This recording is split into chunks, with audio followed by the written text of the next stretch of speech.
Shalom, selamat pagi Bapak Ibu Saudara-saudari yang terkasih di dalam Tuhan Yesus Kristus. Salam sejahtera bagi kita semua. Puji dan syukur kepada Tuhan, kita boleh berjumpa kembali dalam Rehat, Renungan Harian Toraya, edisi Jumat 1 Juli 2022. Sebelum kita membaca dan merenungkan firman Tuhan, mari kita satu di dalam doa. Bapa kami yang di surga, Bapa yang selalu mengasihi dan menyertai kami di setiap waktu. Pada pagi hari ini kami mengucap syukur untuk hari baru yang Engkau anugerahkan kepada kami. Saat ini kami bersama-sama akan membaca, mendengar dan merenungkan sebagian dari firman-Mu.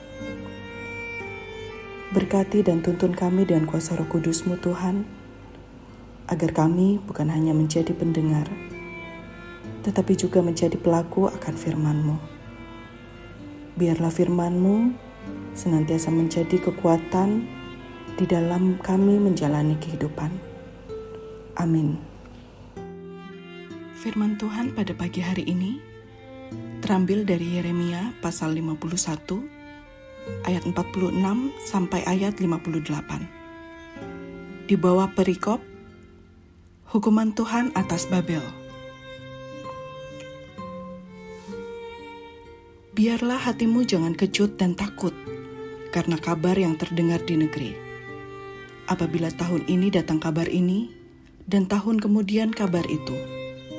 Apabila kekerasan merajalela di negeri, dan penguasa lalim melawan penguasa lalim. Sebab itu sesungguhnya waktunya akan datang, bahwa aku akan menghukum patung-patung Babel.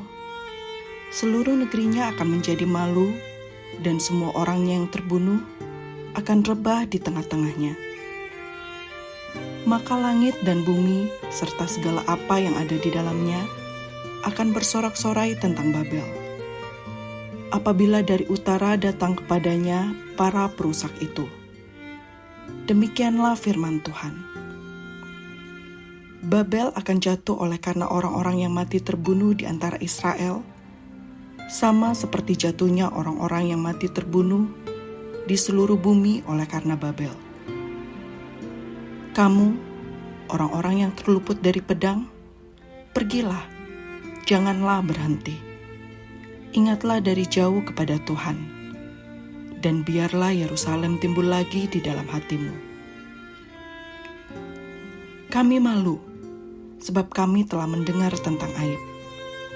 Noda meliputi muka kami, sebab orang-orang asing telah memasuki tempat-tempat kudus di rumah Tuhan.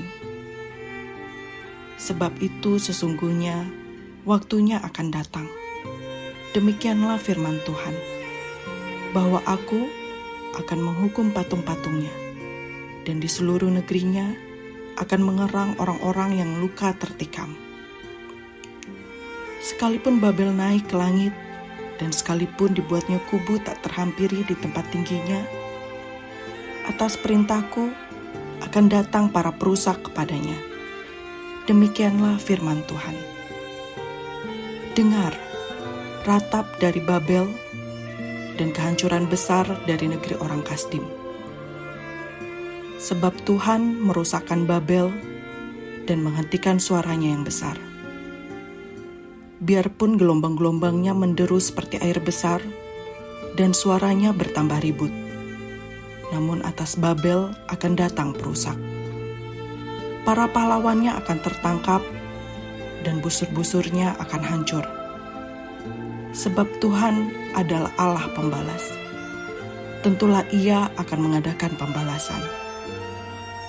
Aku akan membuat mabuk para pemukanya, orang-orang bijaksananya, para bupatinya, para pembesarnya dan para pahlawannya, sehingga mereka jatuh tertidur untuk selama-lamanya, tidak akan bangun-bangun lagi. Demikianlah firman Sang Raja yang Tuhan semesta alam namanya. Beginilah firman Tuhan semesta alam. Tembok-tembok tebal Babel akan disamaratakan, dan pintu-pintu gerbangnya yang tinggi akan dibakar dengan api, sehingga bangsa-bangsa bersusah-susah untuk yang sia-sia, dan suku-suku bangsa berlelah untuk api saja. Demikian firman Tuhan. Tema renungan kita pada pagi hari ini, yang bertobat dikasihi. Ia tu mengkatobatna dikarimani. Sering kita mendengar hidup seperti roda yang terus berputar. Kadang di atas, kadang di bawah. Atau istilah di atas langit masih ada langit. Bahwa kehidupan manusia tidak ada yang bisa dibanggakan, karena semua ada waktunya.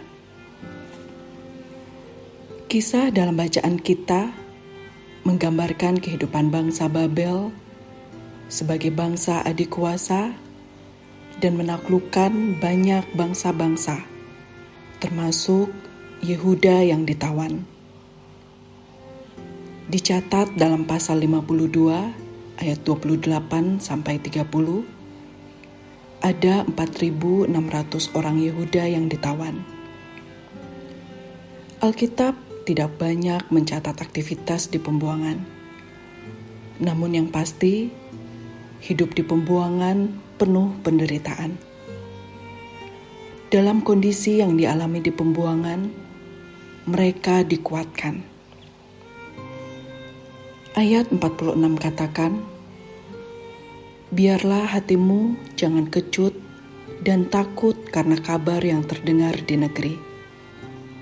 Sebab sesungguhnya, waktu Tuhan akan datang menghukum Babel, yang ditandai dengan menghukum patungnya sebagai simbol kekuatan, dan yang disembah namun tidak memiliki daya melawan kuasa Tuhan. Sekalipun Babel naik ke langit, dan sekalipun dibuatnya kubu tak terhampiri di tempat tingginya, namun kuasa Tuhan lebih dari itu.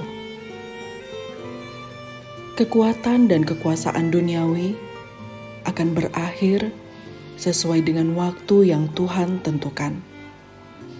Sehebat apapun suatu bangsa, tetapi ketika tidak percaya dan tidak mengandalkan Tuhan, pasti akan hancur oleh kuasa Tuhan.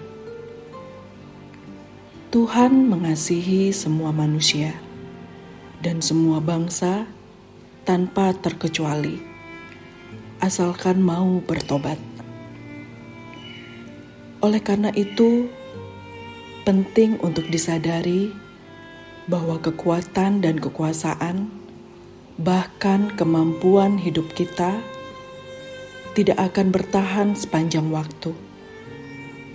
Semuanya punya waktu untuk berhenti. Hanya satu sumber kekuatan yang dapat diandalkan, yaitu kuasa Allah yang berdaulat sepanjang waktu. Amin. Bapak, Ibu, dan saudara-saudari yang terkasih, kita tutup renungan kita pada pagi hari ini dengan bersatu di dalam doa. Segala puji dan syukur kami naikkan kepadamu, Tuhan Allah Bapa kami yang senantiasa menyertai kehidupan kami.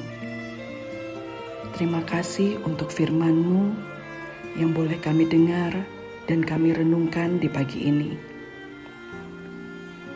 Pagi ini melalui firman-Mu, Engkau mengingatkan kami bahwa tidak ada kekuatan dan kekuasaan atau apapun yang bisa kami andalkan selain dari kuasa Allah.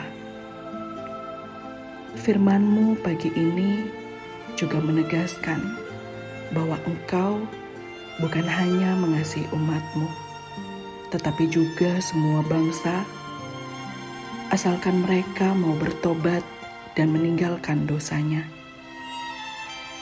Tuntun kami Tuhan untuk terus berpengharapan dan bersandar hanya kepadamu.